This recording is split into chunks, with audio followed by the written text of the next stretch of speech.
He's probably the hottest quarterback in all of college football right now. That's Kirby Smart talking about Alabama quarterback Ty Simpson. Can't speak to whether or not he's talking about his looks or his play, but we'll figure it out right now. Yahoo Sports Daily. She's Caroline Fenton. I'm Jason Fitz, and it is the SEC showdown that we are all waiting for Saturday night. Georgia taking on Bama. This game, absolutely. Are you buying this? Are you buying Kirby? I mean, Kirby's, giving Ty a little bit of love. You buying that Ty Simpson, hottest quarterback? I don't know. I feel like the hottest quarterback in all of college football right now is the quarterback that Kirby let walk out of that building, Paul. Mm. I don't know. I would say I would maybe take Carson Beck over Ty Simpson at this point, but you do you, Kirby. He's much smarter than I am. I think this is a whole lot of just posturing. This is a whole lot of gamesmanship, and this is a whole lot of mental game that he's doing before this game. And nobody does it better than Kirby Smart. He absolutely took a page out of the Nick Saban playbook on that one. But look, this Alabama team, if you haven't been paying attention since they lost to Florida State, they look much better than when they lost to Florida State. I mean, they were able to run up the score against Wisconsin. They were pretty dominant against Wisconsin. But this is the test, Fitz. This is the game. This is the opportunity to prove to everyone, to America, because nobody's watching Alabama play UL Monroe, nor should you. Don't subject yourself to that. This is the game that more than 10, 15 million people are going to be watching. This is the opportunity for Alabama to flip the narrative that Florida State loss was a fluke, that they started slow, they needed to figure some things out. You take down Georgia in Athens, which not a lot of people are able to do as long as Kirby Smart has been at the helm, then that starts to flip the narrative on Alabama as a championship contender and on Kalen DeBoer in his future in Tuscaloosa. But that's the biggest part of it to me is Kalen DeBoer. So, like, in these situations, you know me, I have trust issues. So I just look around and say, what do I trust? What have we seen in the past that we think can come back now? Like, I'm not sure that most dogs change their spots over time, right? So here's what I know. I know that Kirby Smart is one of the smartest coaches in all of college football. I know that Kirby Smart is great at designing things that complicate the lives of quarterbacks. So I'm looking at Ty and saying, man, I don't care how hot you've been. Now you're coming in, Ty Simpson, going to have to take on Kirby Smart. That to me is just a handful, right? We're asking Kirby versus Ty. And if that's the real matchup, we always make it quarterback versus quarterback, which is asinine. They don't face each other. Kirby Smart's game plan will directly impact Ty Simpson. I do not believe Ty Simpson is going to be ready for what Kirby Smart throws at him. That's just plain fact. So then you just mentioned Kalen DeBoer. That's the other part of this. Do I trust Kalen DeBoer to be on the opposite sideline of Kirby Smart and to have the same impact to his team that Kirby has to Georgia? No, I do not. So to me, when I look at this game, like, I understand it's Georgia, it's Alabama.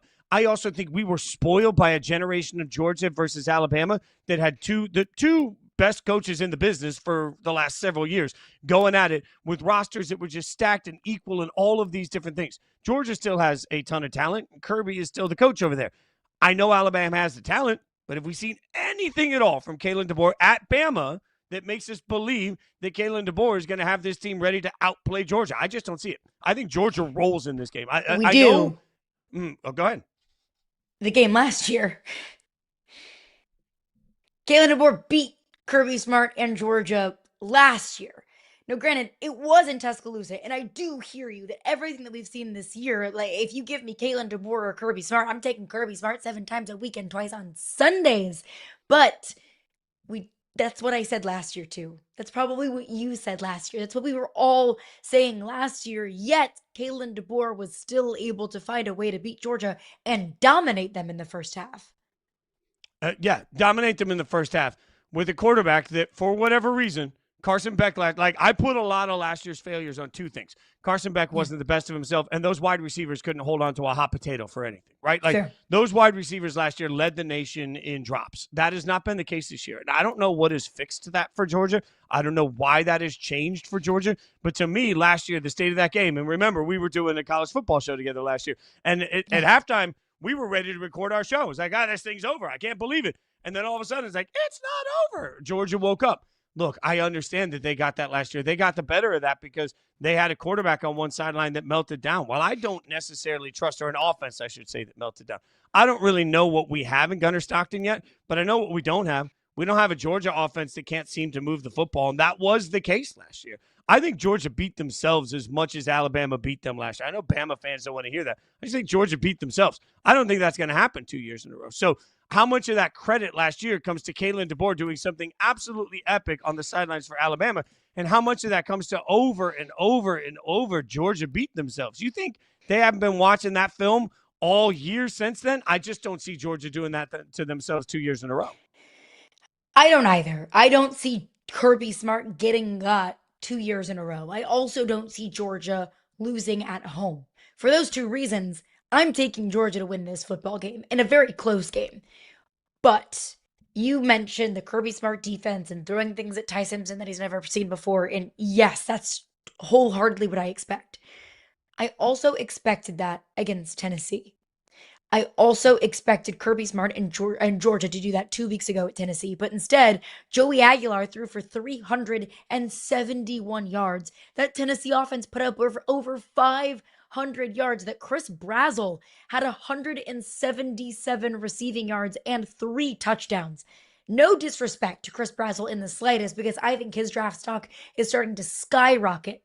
But I will take Ryan Williams and Jeremy Bernard and Isaiah Horton, the receivers at Alabama, over Chris Brazzell in that wide receiver core at Tennessee.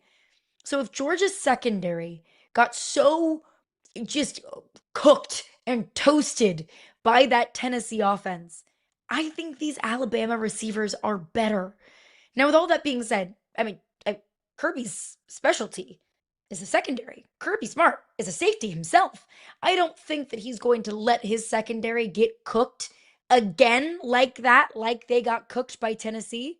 But I think that Alabama receiving core is better than Tennessee's.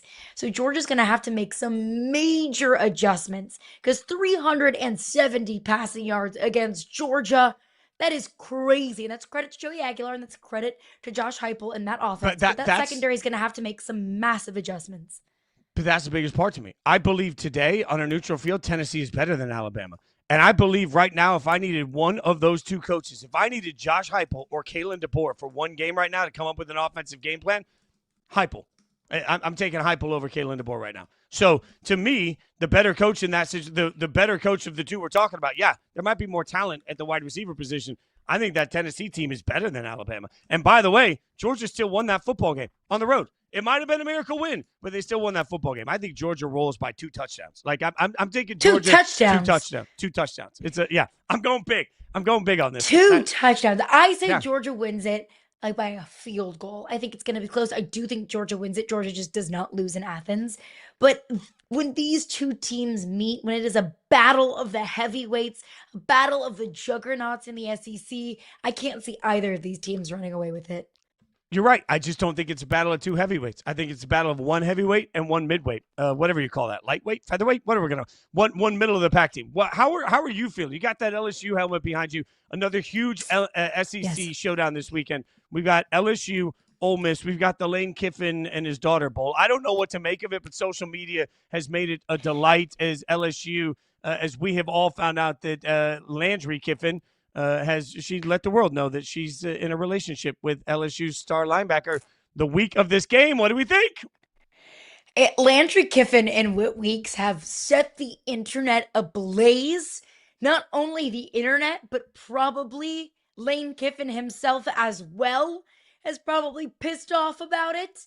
I mean, to hard launch your boyfriend who plays for LSU the week that your father, the head coach at Ole Miss, plays LSU is crazy work. I mean, Lane Kiffin is a master social media manipulator.